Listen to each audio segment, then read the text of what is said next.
The religious leaders gathered, angry, fearful, ready to condemn Jesus.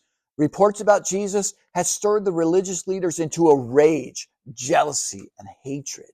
This Jesus and his miracles challenged their control. His teachings exposed their hypocrisy. His growing influence threatened their power. Voices clashed in the room as accusations flew. He deceives the people. He violates the Sabbath. He must be stopped. The tone was not calm. It was hostile.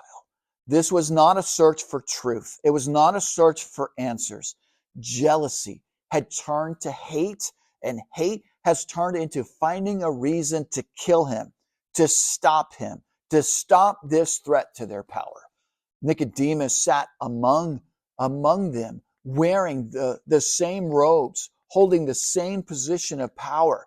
But something was different on the inside of Nicodemus. Nicodemus could feel the pressure to conform, to blend in, to just nod along and just not say anything. Silence would have been safe. It definitely would have been a safer road for him.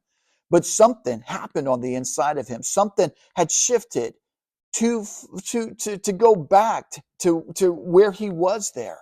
As the anger grew louder, Nicodemus knew this was a defining moment in his life. He could not sit at the table of justice and watch injustice be done without at least speaking the truth. So when the moment opened, he leaned forward and spoke not with a shout, but with a clear, steady voice. He quoted the law. Does our law judge a man without first hearing him and knowing what he does? The words were simple. They were simple, but they hit the room like a strike of lightning to the ground. All he did was call for fairness. All he did was quote the law that they practiced, the law that was their boundaries. All he did was quote it and call for fairness, for the law they all claimed to uphold and to honor. They were not interested in justice. Their hearts were exposed. They were driven by jealousy and fear. His colleagues turned on him quickly. He saw their heart. Nicodemus felt the sting of contempt.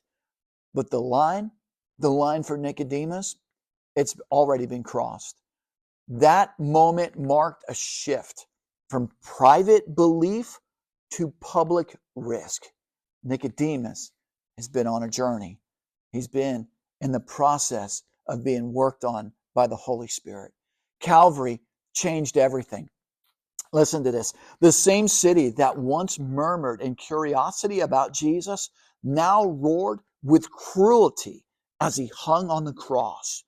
The crowds that had followed him for miracles, the ones that were fed, the ones that were healed, now stood at a distance, confused and afraid. Many of his closest disciples had scattered, some hiding behind locked doors, some overwhelmed by grief, and some, like Peter, crushed under the weight of denial. It was in this moment, in that dark hour, when hope appeared finished and Rome looked victorious, one of the most unexpected figures stepped forward. Nicodemus. Nicodemus could no longer stay in the shadows and still claim to care. So when Joseph of Arimathea, another member of the council who believed in Jesus, secretly went to ask Pilate for permission to take the body down, Nicodemus chose his side. The man who once came by night now stepped into the daylight with courage, with faith, with love for this man named Jesus. Two respected, powerful men, their hands stained with blood and spices, wrapping the torn, bruised body of the one that the council had condemned, the one that they believed in, the one that they loved, and now publicly have come out of the closet and said, I choose Jesus. This was no longer a private curiosity. It was a public act of allegiance. Everything about this moment was a risk.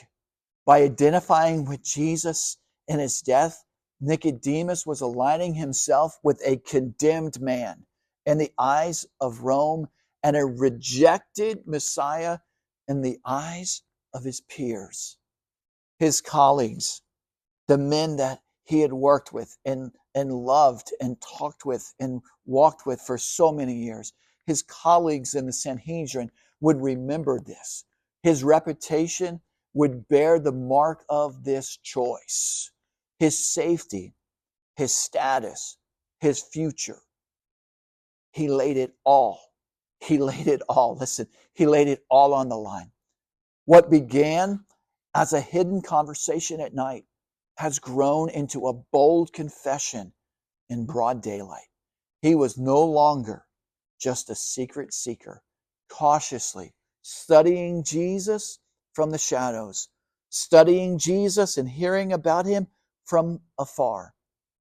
He had become a committed believer, willing to be seen, willing to pay the price, willing to love Christ openly.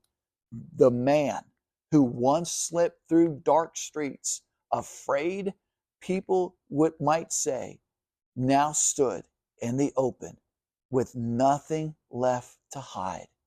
The seeker in the shadows has now stepped fully into the light and he has made his choice. He has stepped fully into the light.